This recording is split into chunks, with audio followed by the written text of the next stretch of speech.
Do you ever wish you had a superpower? When I was 9 years old, I badly wanted one.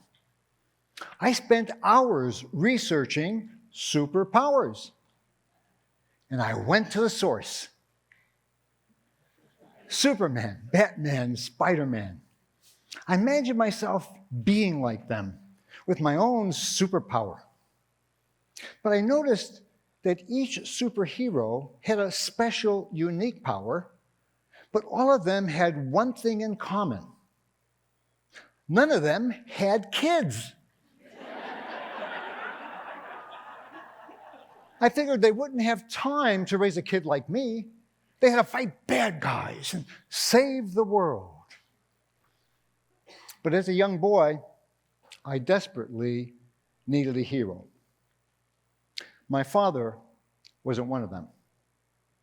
He left the family the first time when I was 6.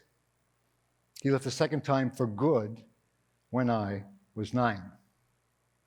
Not having a dad crushed me, but it pushed me on a journey to wake up, grow up, and show up.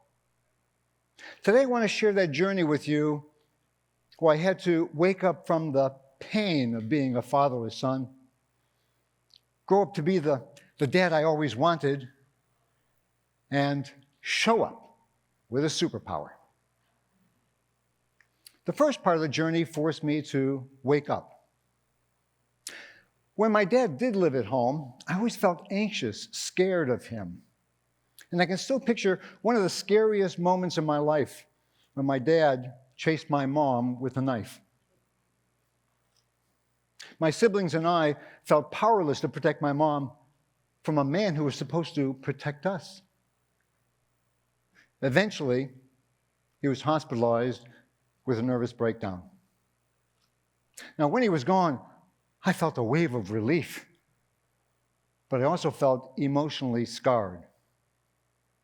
Because whenever I was around other men, I felt anxious and scared, wondering, would they be like my dad?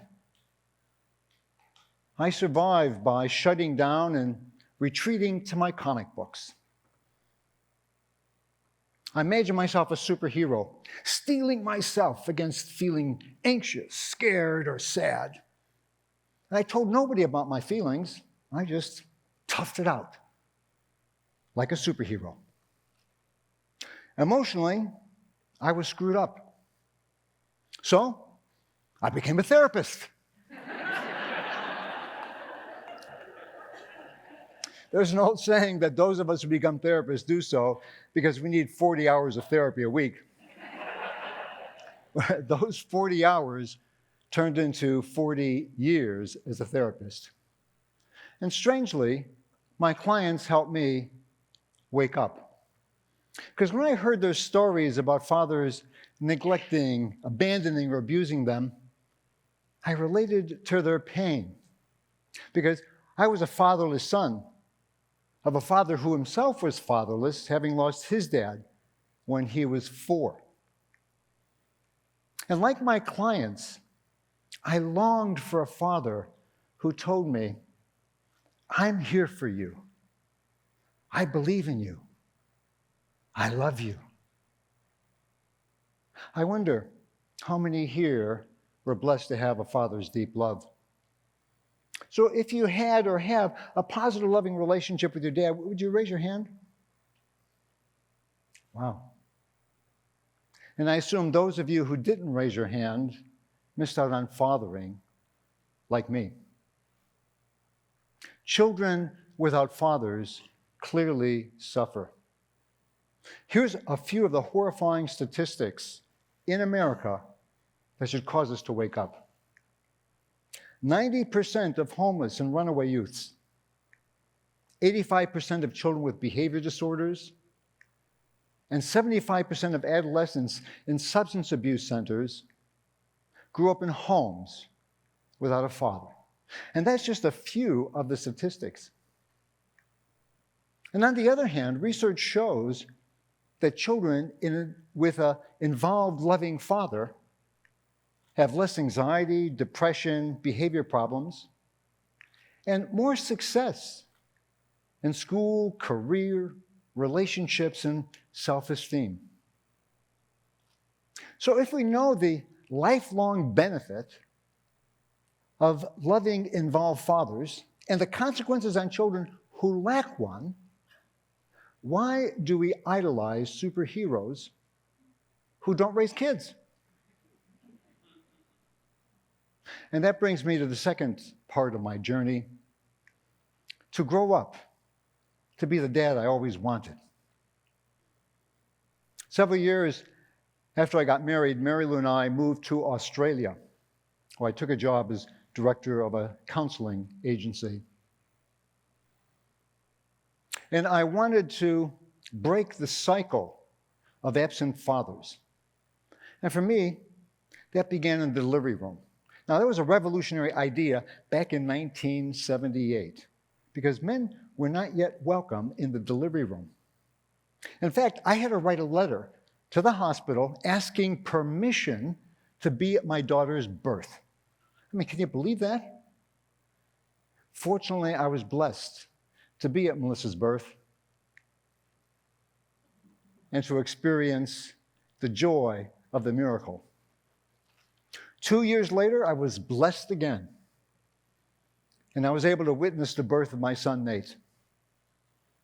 And as a father, I tried to be actively involved, changing diapers, bathing them, telling bedtime stories.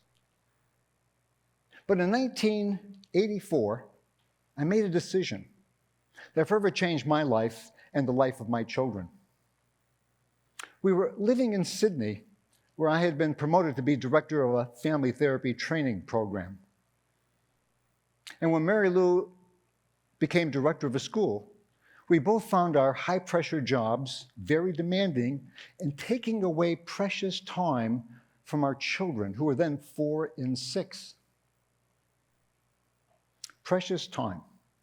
Now, Mary Lou had made career sacrifices after our children were born to care for them. But after long discussions, I decided to be a stay-at-home dad. Now, that's not a revolutionary idea today, but back in 1984, stay-at-home dads were almost as rare as pregnant men. I remember a neighbor came up to me and said, "Mate, you must be having a nervous breakdown. Who in your right mind would give up a thriving career to stay at home, look after kids, and take care of kids? Who?" Well, women do. But my neighbor did have a point. I was having a breakdown. I was breaking down my story about men. You see, I had fueled my self-esteem and sense of manhood by achieving and performing at work. And that gave me money, accolades, and outward success.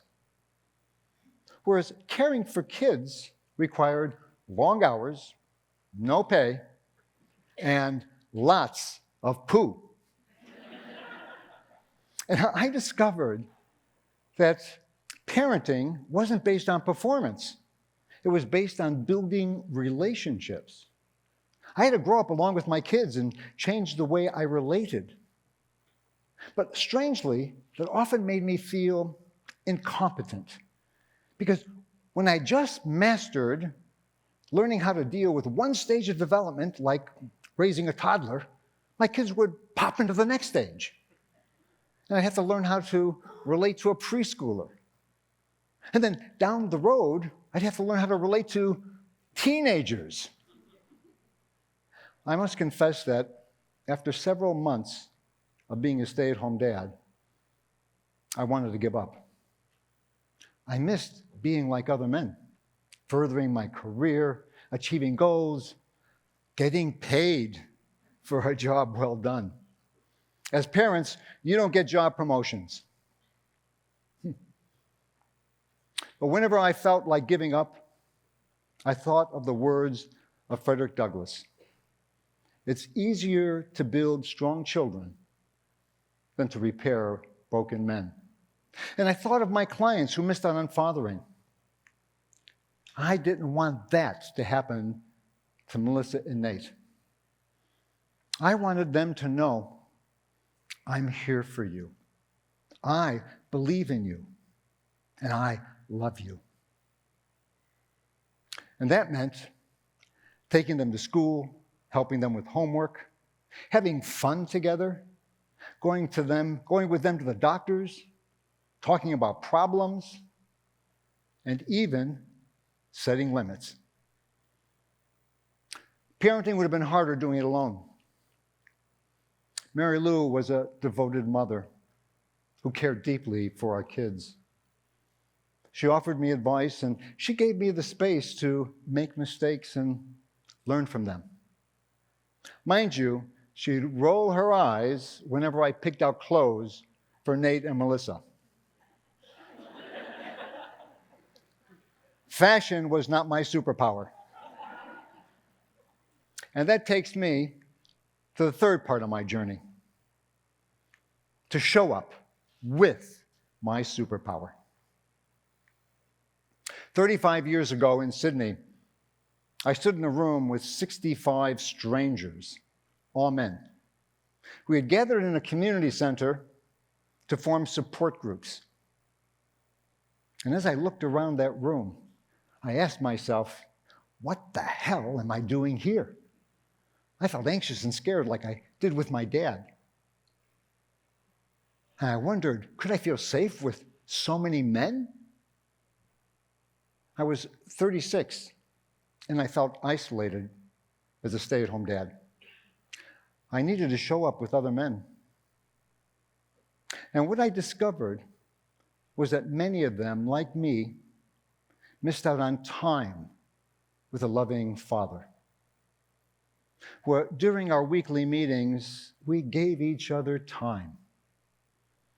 We created a safe space where we could open up and talk honestly and share our feelings, which is sometimes difficult for us men. And when I opened up and talked about my dad, those Aussies, they showed up for me with big hearts. They said to me, we're here for you, mate. We believe in you. We love you. And those were healing words that I longed to hear from my own dad. And that's when I embraced my superpower, the power of fathering. It's a potent force that creates safety, heals wounds, builds confidence, and promotes love. And over the years, I've embraced the power of fathering and continue to show up in men's groups wherever I lived, whether it be in Sydney or Chicago or Orange County, where I now live. And those men, they acted like brothers and fathers to me. They helped me deal with crises, including the divorce of a 26-year marriage. But they celebrated my milestones and my victories, and they helped me be a better dad. As men, we've come a long way. In 1970, only 6 men in the entire United States identified themselves as stay-at-home dads. In 2012, that number reached 2 million. Now, that's not to say we're all meant to be stay-at-home dads, but it highlights the fact that we're investing in our children early on, being in the delivery room, changing diapers, pushing strollers. And guess what we have in men's bathrooms? Change tables. Something unheard of when my kids were infants. And superheroes are even changing. In the animated movie Incredibles, Mr. Incredible becomes a stay-at-home dad. Now, that's incredible. We can do more. We can wake up and realize that dads are super important. So important we can advocate paid paternity leave so fathers can bond early with his children. We can grow up along with our kids. Child rearing is not performance-based, it's relationship-based. And that means spending time growing the relationship, even when our children become adults. We can show up and encourage other fathers to be active, loving parents. We can change the story of manhood. We can show that men become superheroes by caring for kids. And if you're not a dad, you can become a superhero by mentoring someone who needs a father figure. Today, my children are now 39 and 41. Nate lives with his family in Michigan. Melissa lives with her family in Australia, without the koala. Parenting has been difficult, but it's one of those gifts that keep on giving.